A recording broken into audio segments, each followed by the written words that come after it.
Okay, not a problem. All right, Ms. Carmichael. Good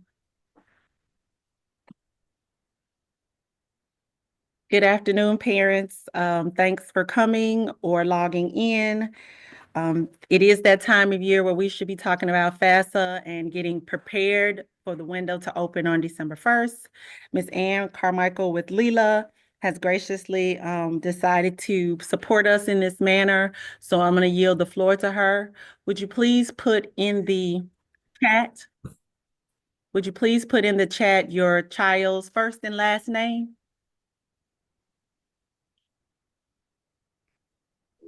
What? Oh, how do you turn the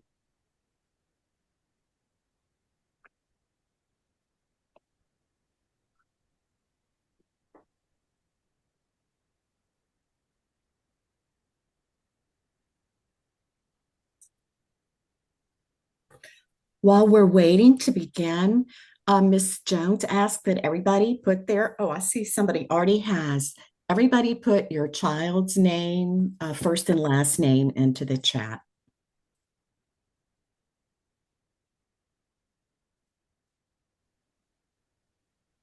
And I'll go ahead and get started if that's all right, Ms. Jones. That would be great. Okay.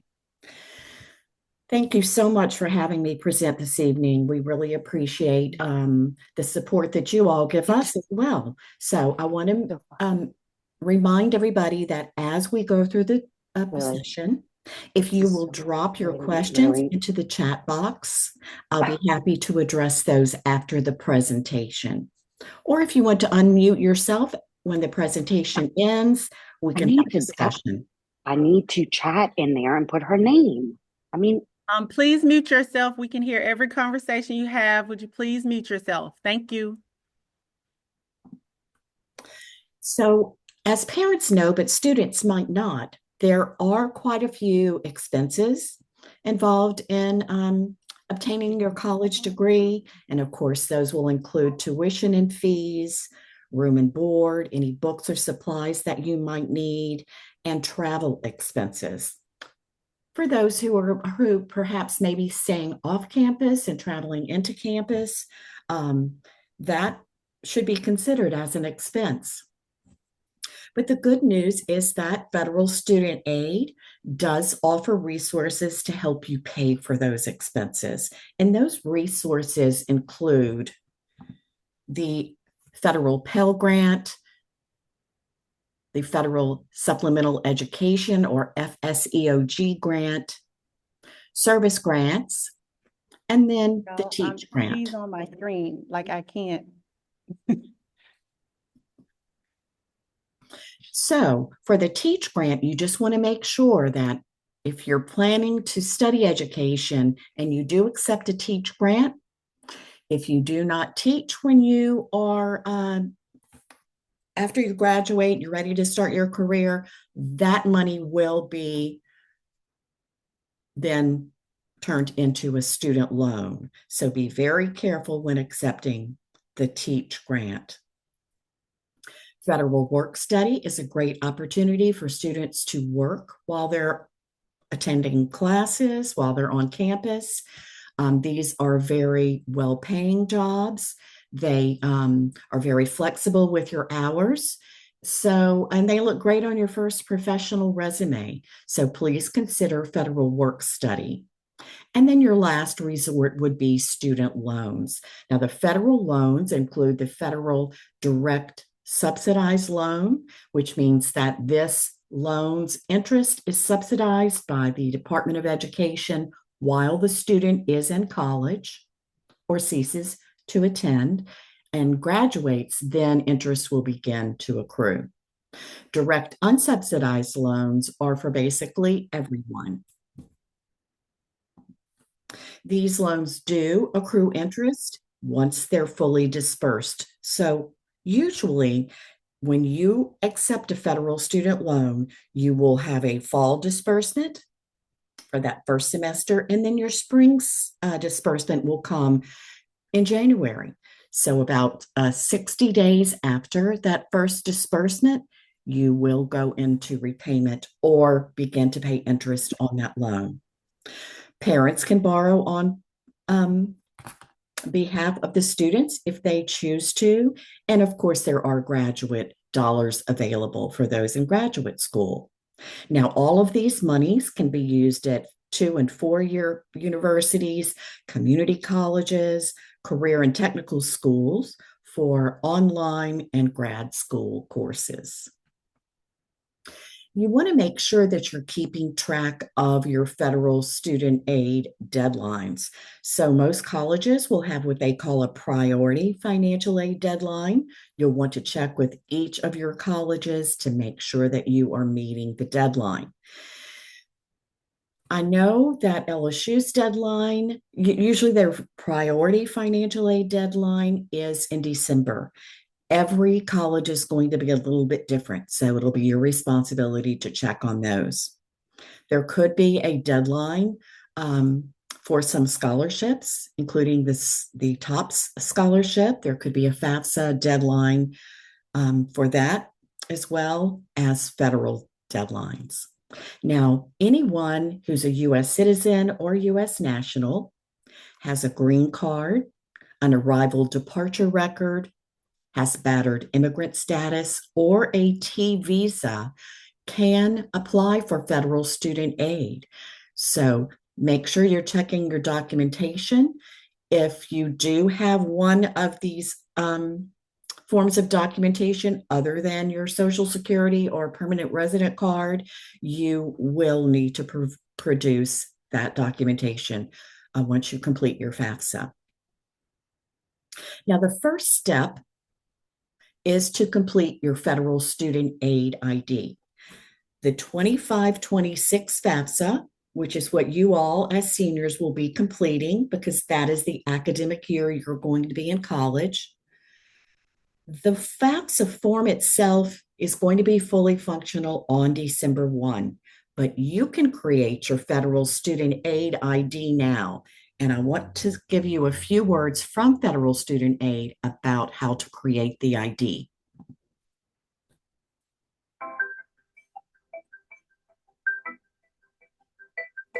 Perhaps you're a student, parent, or loan borrower who needs to apply for financial aid, electronically sign your FAFSA form, or access other benefits on studentaid.gov. To take full advantage of all our resources and log into studentaid.gov, you'll have to first create an FSA ID. Your FSA ID gives you access to Federal Student Aid's platform and can serve as your legal signature. Your FSA ID is your account username and password. To prepare to create your FSA ID, have your Social Security number, mobile phone, and/or your personal email address handy. To start, navigate to studentaid.gov and select Create Account. Once you're on the Create Account page, select the Get Started button. If you are completing a FAFSA form and are considered a dependent student, keep in mind that you will need to create your own separate FSA ID using your own personal information. A mobile phone number, email address, and Social Security number can be associated with only one FSA ID. For helpful tips throughout the FSA ID creation process, select the question mark icons that display next to each field. Next, you'll create your username, enter an email address, and create your password. We recommend not using your school-based email address, since you will need to access your federal student aid account after you graduate. Make sure you don't include private information such as your name or date of birth as part of your password. Quick tip, remember, an email address can be associated with only one username and password. Next, enter your permanent address and mobile phone number. Indicate if you want to use your mobile phone for account access. We highly recommend this option, as it allows you to use your mobile for two-step verification and will help you access your account if you forget your username or password in the future. After selecting Continue, you'll be prompted to choose your communications preferences. On the Communications Preferences screen, select if you'd like to receive required communications from us via email or by postal mail. We recommend email. Besides the required communications, will occasionally send you informational communications about grants, student loan forgiveness, or income-based repayment plans you may qualify for. You can opt to receive these by email, text message, or both, or choose not to receive informational communications. You'll also have the option to select English or Spanish as your preferred language for the communications we send you. Next, you'll select 4 challenge questions and answers. Memorize or keep these answers in a safe place in case you need them to help access your account in the future. Choose a question using the drop-down and add your answer in the text box. Select Show Answer to see your answer as you type it. Your answers are not case sensitive. You're almost there. On this step, you can review your information and confirm everything looks correct. If you need to make a correction, select the Edit button within that tile of information. After ensuring your information is correct, review and agree to the terms and conditions at the bottom of the screen. Now you'll add 2-step verification to safeguard your account. Whenever you sign in, we'll send a secure code to make sure it's really you. You can choose whether you prefer email, text message, or an authenticator app. We'll begin with your phone number. Select the Verify button under SMS verification. You will automatically be sent a 6-digit secure code. At the same time, a pop-up window will open. Enter the code and select the Continue button.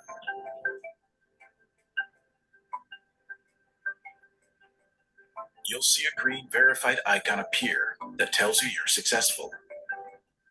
Next, verify your email address. Select the Verify button. It will automatically be sent a 6-digit secure code. At the same time, a pop-up window will open. Code and select the Continue button. You'll see the same verified icon, confirming that you verified your email. You'll also see a green box confirming that your 2-step verification is ready to go. We also suggest setting up an authenticator app, which provides the most security of the 2-step verification methods. Select Set up an authenticator app. A pop-up window will open. Follow the steps you see there. First, download an authenticator app from the mobile app store or use one you've already downloaded. Next, you can either scan the QR code with your authenticator app or copy the key into your authenticator app. Then select Continue. Another pop-up window will appear. Enter the secure code generated by your authenticator app and select the Finish button. You've done it. 2-step verification is enabled. But what if you're in a situation where you can't use the other 2-step verification methods? Don't lose heart. You can use a backup code. Your backup code is generated automatically when you enable 2-step verification. Store your code in a safe place until you need it. Congratulations, you've successfully created your FSA ID. If you entered an email address, you will receive a confirmation email. Make sure you note your username and password and keep them in a safe place. You can begin using your account immediately, but it will take 1 to 3 days for your information to be verified by the Social Security Administration. Some of your actions on the site will be limited until your information is verified. However, with your newly created FSA ID, you can immediately complete and sign a first-time FAFSA form. You can also use your FSA ID to access your dashboard, review your loan balance, and explore additional dashboard features. You are now able to take control of your federal student aid journey and access all studentaid.gov has to offer.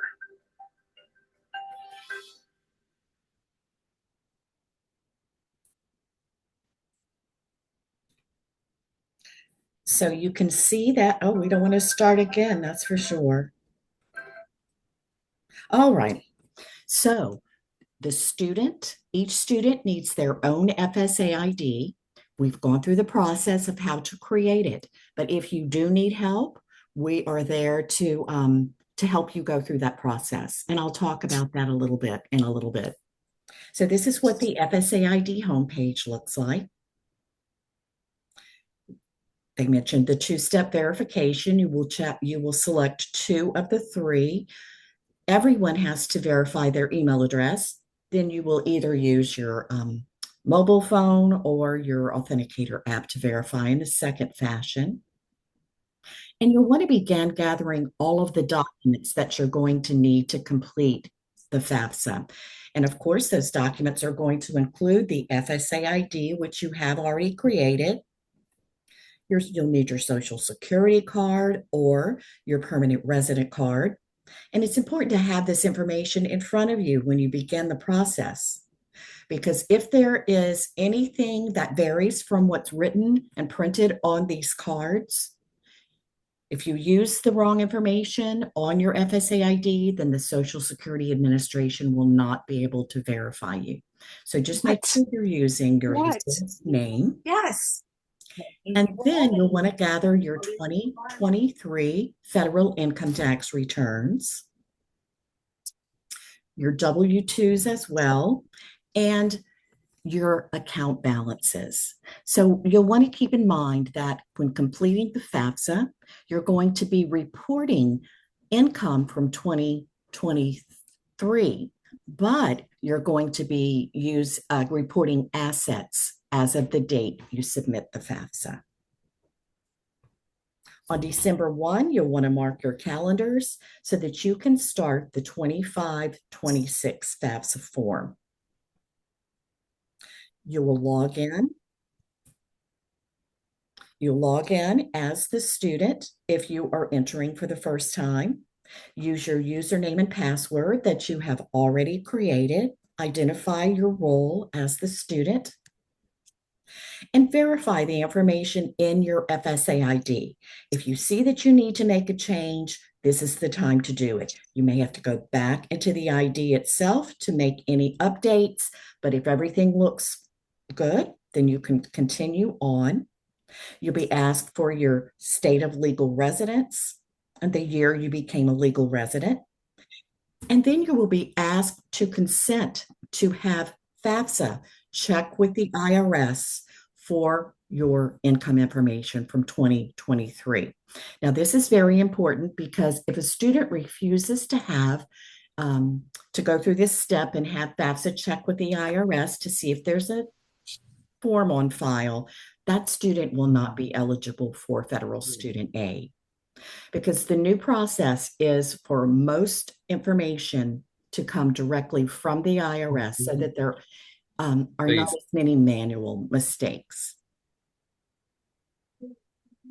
You will be told that you are entering the IRS system, and then you will move on to provide personal circumstances about the student himself.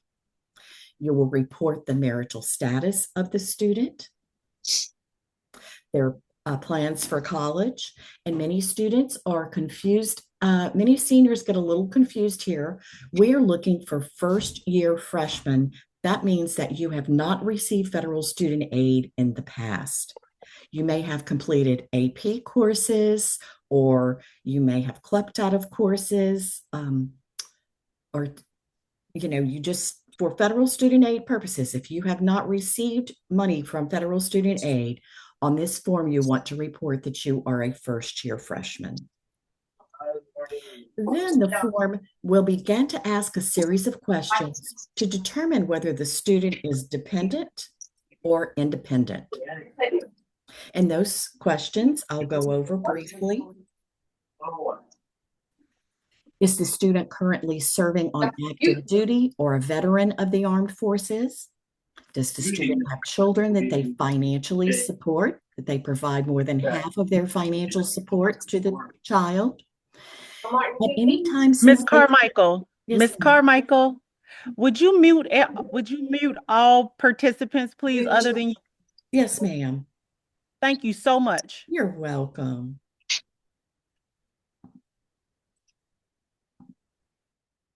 Okay, you will report if the student was an orphan, a ward of the court, or was in foster care since the age of 13, or was the student legally emancipated or in legal guardianship. Now, keep in mind that legal guardianship differs from legal custody, so you'll want to make sure that you have your legal documents with you when you're completing the form. And the financial aid office will also ask the student for these documents as well just to verify his information. Now, if a student can select yes to one of these questions or check one of these boxes, he is considered an independent student and will not need parental information. Everyone else must provide parental information if they want to be considered for the grant money.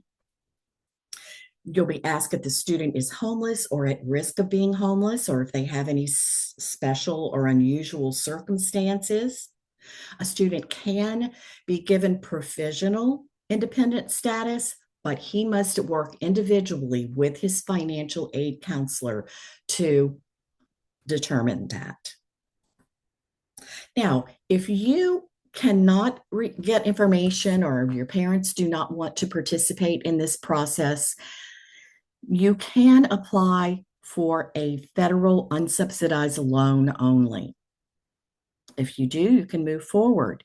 I am going to encourage everybody to request their parents' participation so that you will be considered for all of the grant monies in addition to the loans. The students who are interested will then move on to tell federal student aid some information about your parents. Are they married to each other? Or are they unmarried, but they live together? You know, there's quite a few different scenarios. So you want to go through this cautiously. And I would encourage you to work with your parents on this section of your FAFSA, because you're going to have to invite them to contribute. You're working on your student section. Now you're inviting parents to participate in the process. You can see the detailed information that's requested of the parent. And if they're married, the step parent. And if the information on this form does not match exactly what's in that parent's FSA ID, such as the social, the email address, etc., they won't be able to contribute. So be very careful when entering this section. I have a graphic here that tells you a little bit about, I'm not going to go into detail about this, but a little bit about who those parent contributors are going to be. So you can see every category, whether you're unmarried or you're living together or divorced, you will see which parent, which legal parent should be contributing to your FAFSA.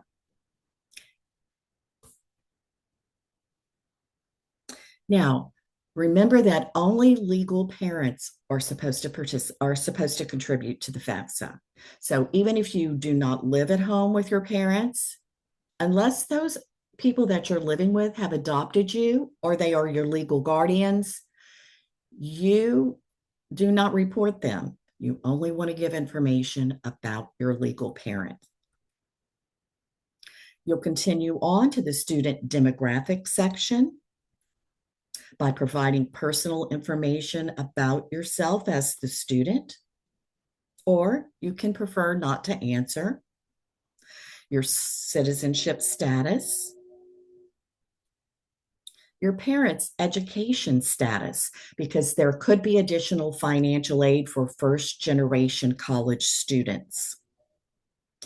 And then if you have a parent who was killed in the line of duty, you want to report that here because there could be additional grant money for those students. Report your high school completion status, the name of your high school, confirm that, and then you're going to move on into the finance section. Remember, we're still in the student section, so if the student did complete a tax return from 2023, that information has already been pulled into the FAFSA itself, but there are several questions that you need to be ready to answer. Most students will not have much to report in their financial section, but they must report the current balance of their savings and checking accounts and any cash on hand that they might have. the current net worth of any investments, including real estate, but not the family home, and the current net worth of businesses and investment farms. I'm going to give you a little bit more detail about this and these categories once we get into the parent section. You will then be asked to provide the colleges that you're interested in applying to. And it's not too early to go ahead and list those in your FAFSA. Most schools will wait until you have been accepted to their college before they send your financial aid offer, but they will hold on to your FAFSA data until you finish those college admissions. So you want to make sure that you're getting that done as soon as possible. I know that we're in October, and October is college application month. So be sure you're getting all of those completed. You will enter the state that your college is listed in. And remember that you can add up to 20 schools each time you submit your FAFSA. You will select it from the drop-down box. And then you will continue on in that process. You will add another school and add another school until you have sent your FAFSA data to every school that you're interested in. Now, federal student aid is not just going to send out your financial information to every college around the country. You have to give them permission to do so. And then you're almost finished with the student section of the FAFSA. You can see here the different sections that have been completed. There's a check mark by each. But now is a great time to use the drop-down box on the right-hand side and take a look at every question you were asked in that section and your answers to each. This is the time to make any corrections before sending it on to the financial aid office. You must sign this legal contract before you can continue. So the student is agreeing that the information he's provided with his answers in the FAFSA are correct to the best of his knowledge. He'll sign the FAFSA and receive confirmation that it has been sent. You can see here that only one parent is going to be contributing to this student's FAFSA. So you can see exactly who the FAFSA invitations have been sent to and the date they were sent over. You'll be given more information about what's going to happen next. What are your next steps? Which colleges received your FAFSA data? I'm not sure what happened to this slide, but you can see here that Rhea has completed her section and is submitting. Now, once she submits, she'll receive an email that tells her that her FAFSA has been sent on to federal student aid and her contributors have been notified. The contributors will receive an email stating that they have been asked to contribute. They will be told why it's important for them to contribute, and then they will use their username and password. So in other words, the student needs an FSA ID, and the parent that provided them with the most financial support in the past 12 months will also need their own FSA ID. The parent will log in with that information, receive word that there's an invitation pending. They will accept the invitation to contribute to the student's FAFSA and be taken through a series of screens that tell him about the importance and why they're doing it, and that contributing does not affect their credit in any way.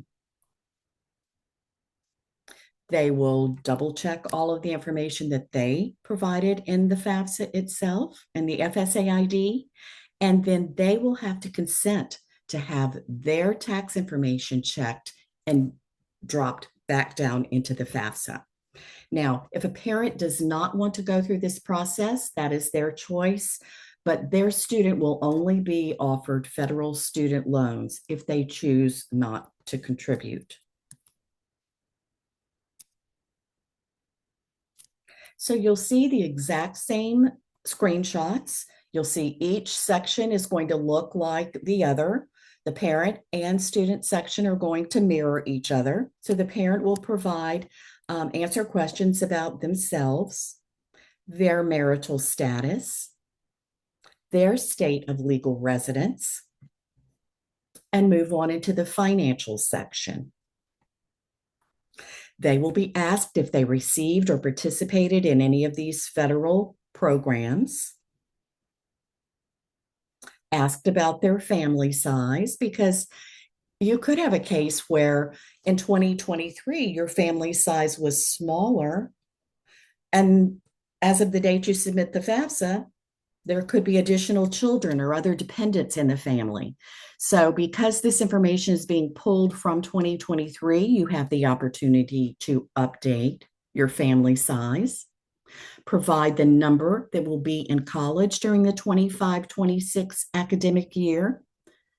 This does not include parents if they're in school.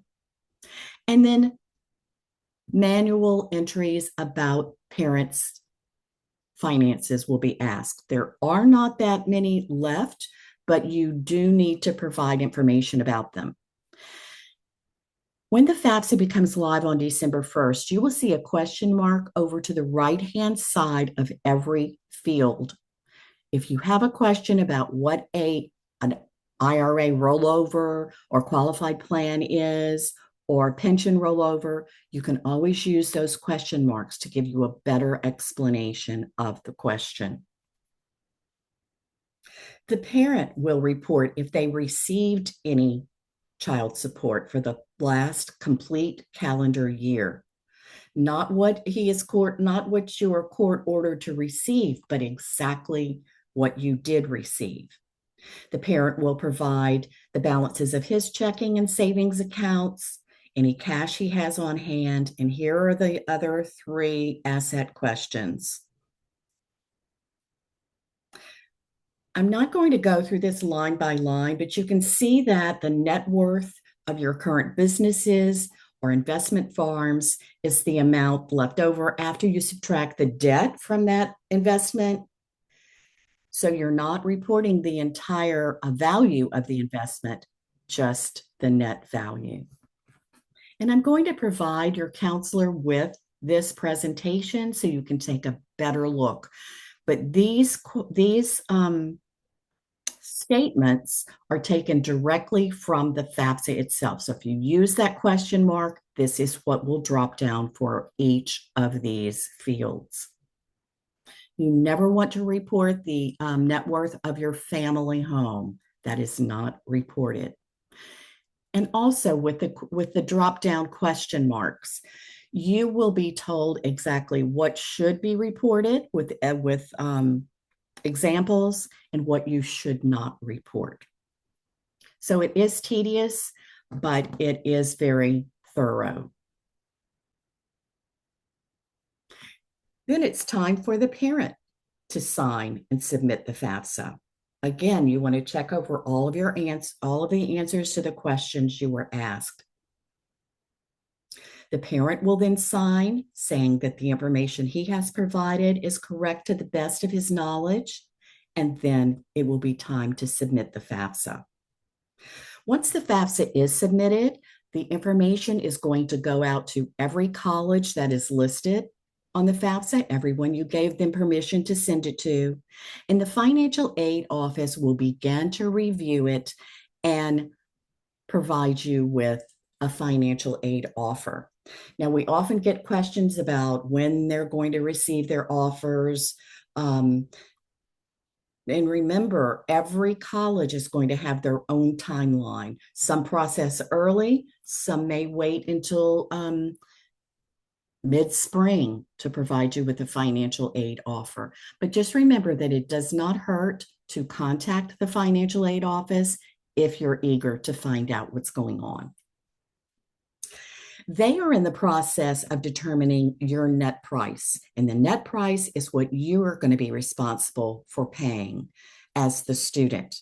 They're going to know the cost of attendance. They know how much it's going to cost for you to attend that one academic year. They are in the process of looking for any grants and scholarships that they can offer you, the student, to attend to their college. And then they'll let you know how much you need to come out of pocket with. Every college will provide you with a financial aid offer, but unfortunately, they're not all uniform.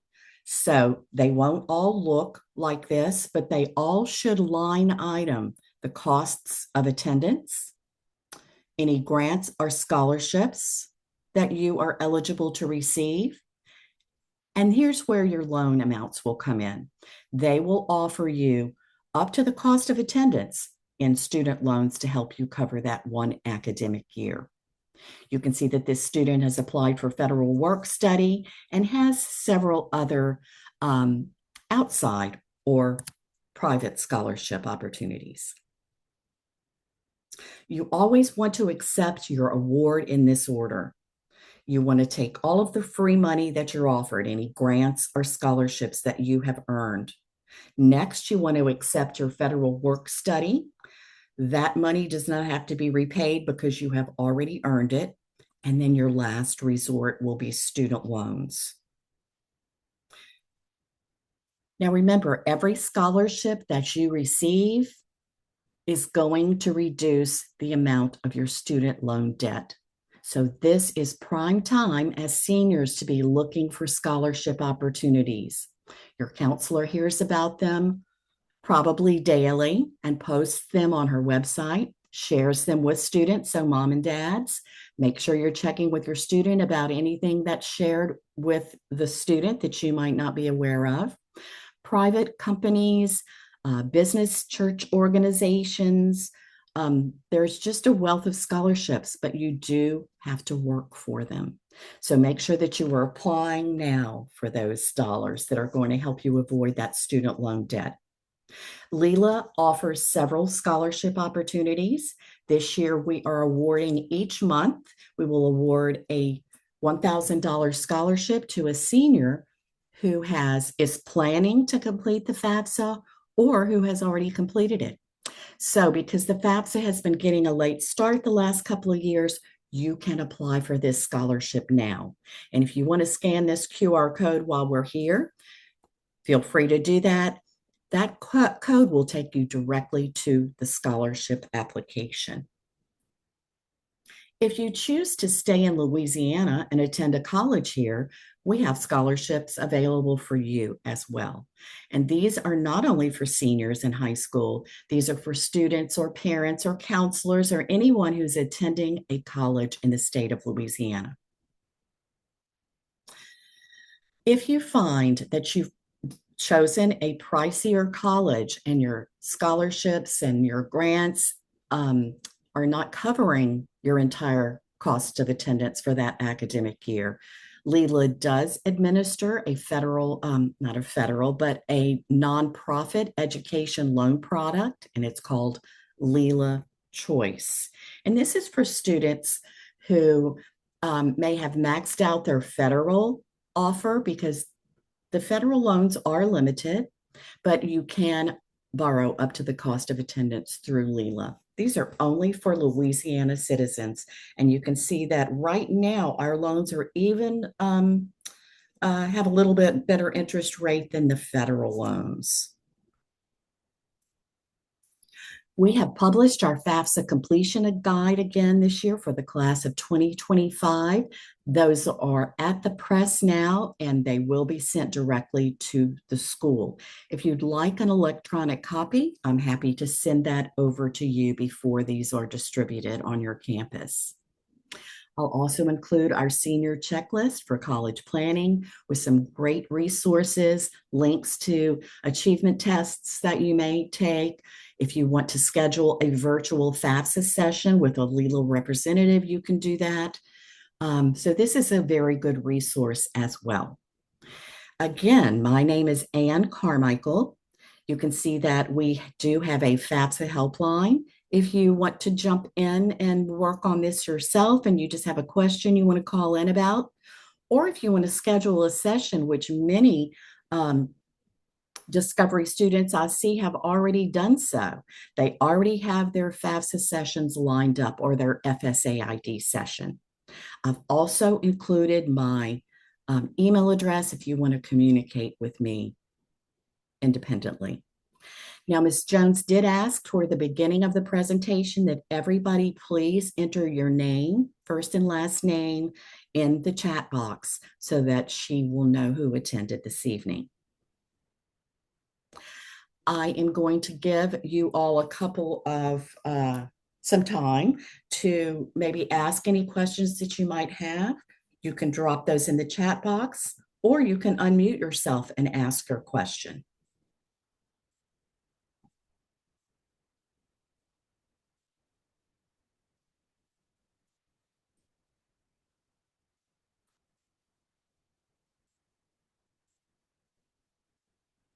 I do want to mention that the FAFSA is not mandatory this year, but it is your only access to federal dollars to help you pay for college. It also can be used as your TOPS application. So if you are not planning to complete a FAFSA, but you do want to receive TOPS, you will have to go on their website and complete a TOPS application. If you complete the FAFSA, which could be used for other scholarships, many other private scholarships ask that you complete the FAFSA. Even institutional scholarships have a FAFSA requirement in some cases. If you complete your FAFSA, there's no need to go and fill out that application on the TOPS website. So I'm going to stop talking for a minute and see if I can answer any of your questions.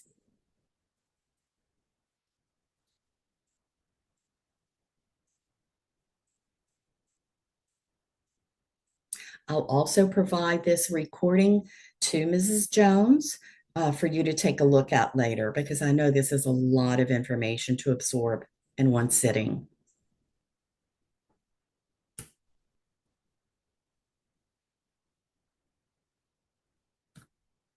Has anybody already created their FSA ID?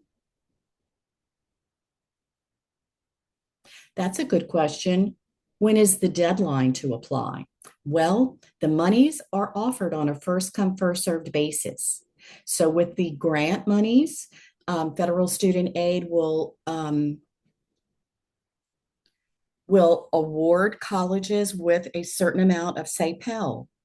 And once those dollars are awarded, you may not be eligible. You would be eligible for Pell, but at that college, you may not receive it. So the sooner that you can apply, the better.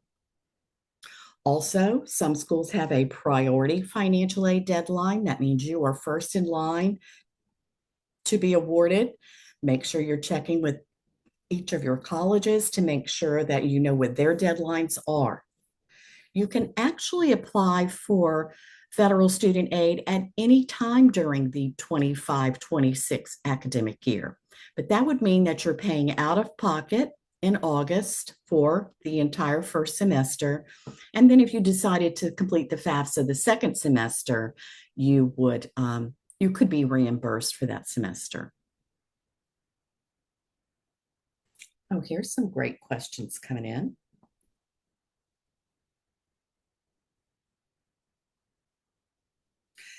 Yes, if you submit a FAFSA application, you do not need to go onto the TOPS website and complete the TOPS application. If the parent does not have a social security number, they can create their federal student aid ID. Even if they do not have any documentation, they can still contribute to their child's FAFSA, but they also must create a federal student aid ID. And there are a couple of additional steps if you don't have a social or a permanent resident card, but you will be walked through that when you go to the FSAID website.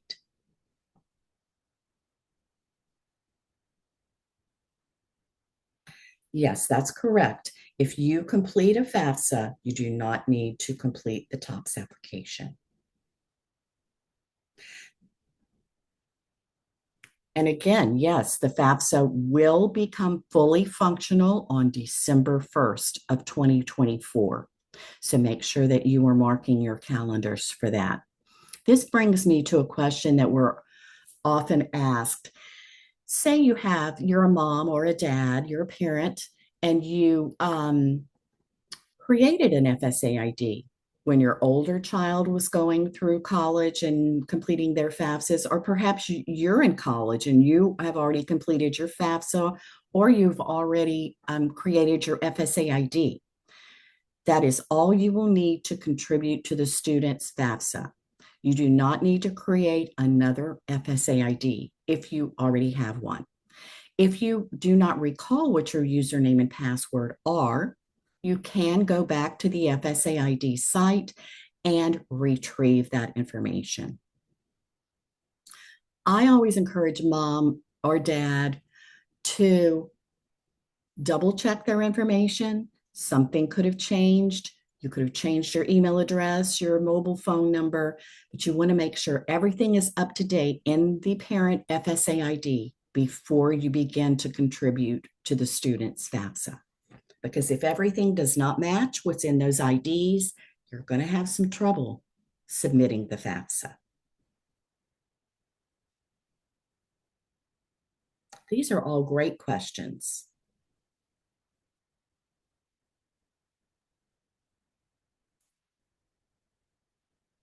So remember that we are here to support you. If you want total support, we're happy to do that. Or if you just want to call in or you want to email a specific question, we're happy to help with that as well. Thank you so much, Ms. Carmichael, for an informative presentation. You are very welcome. Now, here's a question. Does FAFSA hurt or help TOPS? Well, sometimes colleges will accept that FAFSA money first, and then they'll add your TOPS. So you can never receive more than the cost of attendance at your college. So remember, we're applying for one academic year at a time. If you receive TOPS, you receive federal grants, you receive institutional scholarships, you receive a LELA scholarship, you receive scholarships from your parents' employers, any monies that come in to the school on your behalf will be tabulated into that cost of attendance. And if you go over that amount, they probably will not give you as much institutional aid, or maybe they'll decrease your TOPS a bit. But remember that your TOPS, your cost of attendance, does include housing, transportation. If you need a new computer, it could include your car note. It could include, fuel going back and forth to campus, all your food and expenses. So your cost of attendance is pretty large. Does anybody else have a question? I am going to provide this presentation to Mrs. Jones to share with you if you'd like. Yes, definitely, Ms. Carmichael. Very good. I'm going to go ahead and close out now. Here's another question. What are the other benefits of FAFSA other than financial aid? Well, that's the purpose of federal student aid, is to provide financial aid for college. So the FAFSA is the free application for federal student aid, and that is all they do. This is just one form. You have your federal aid, you have your TOPS scholarship, that's considered state aid. You have institutional aid, which may be a specific scholarship offered by your college that you were qualified to receive, and then your private aid from entities outside of the process. So the FAFSA is basically only for federal financial aid.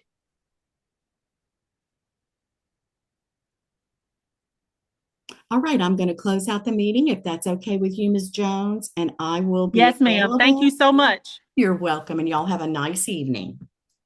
You too.